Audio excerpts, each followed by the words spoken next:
been nearly 2 weeks since our last snowfall,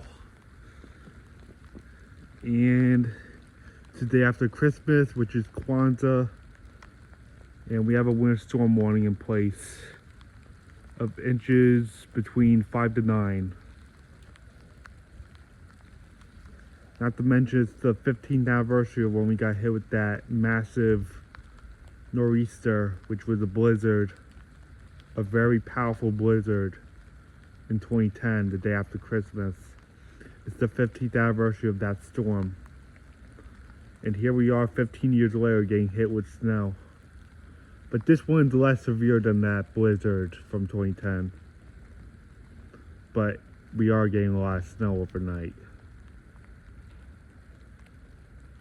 This is wild.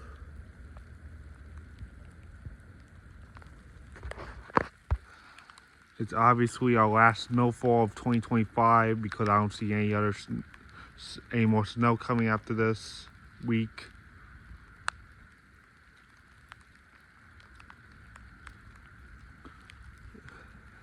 I do know that we're getting rain Sunday into Monday. Like, maybe we'll get a wintry mix and then it'll switch over to rain because it's gonna warm up and melt a majority of this away. So I guess that's it. Bye.